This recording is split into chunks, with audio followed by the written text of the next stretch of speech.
Welcome, dear learners. I am Dr. N Pushpa, Associate Professor, Department of Microbiology, Kaveri College, Falmen, Trichy.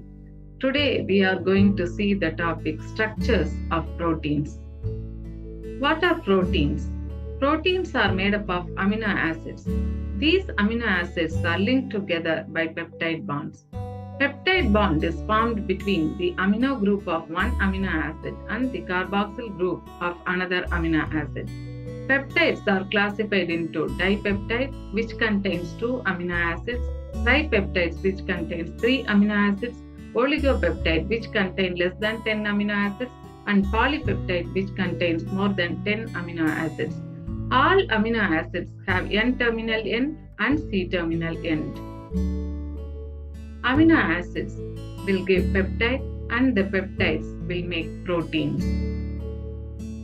This is the structure of peptide bond, and various other bonds are also present in protein. They are hydrogen bond, disulfide bridge, ionic bond, hydrophobic interactions, and van der Waals interactions. Primary structure. Primary structure refers to the linear sequence of amino acid residues. The proteins are made up of one or more polypeptide chains. Peptide bonds are formed between the amino acid. Adjacent polypeptide chains are linked by disulfide bonds. The proteins here are linear and unfolded. Structural proteins, which are in the form of fibers, exhibit primary structure. Example, fibroin of silk. This diagram represents the primary structure of proteins. Secondary structure. Secondary structure is formed by the formation of hydrogen bond between the amino acid residues which are close to one another. This results in the folding of the polypeptide chain into the helix. Hence, secondary structure refers to the helical nature of protein. Amide nitrogen and carboxyl oxygen are connected by intramolecular hydrogen bonds. Disulfide bonds also occur between the same chain or between the polypeptide chains. Secondary structure is further divided into alpha helix and beta pleated sheets. This is alpha helix and this is beta pleated sheet. Tertiary structure. Tertiary structure is more complex than the secondary structure. Secondary structure is folded to form ellipsoidal or globular shape, leading to tertiary structure. Examples for tertiary structure are myoglobin, ribonuclease, chymotrypsin, and cytochrome C. Myoglobin. It is a protein present in muscles. It is composed of single polypeptide chain with 153 amino acids. It contains iron porphyrin group.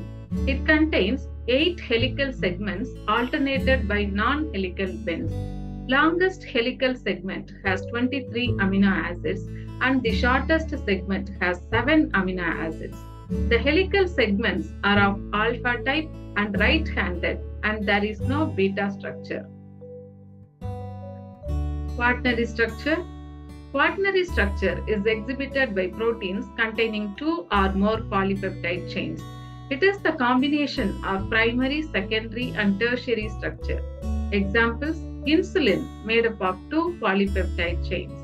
Hemoglobin is made up of 4 polypeptide chains. Aspartate transcarbamylase has 72 polypeptide chains. Homogeneous and heterogeneous quaternary structure. Homogeneous quaternary structure.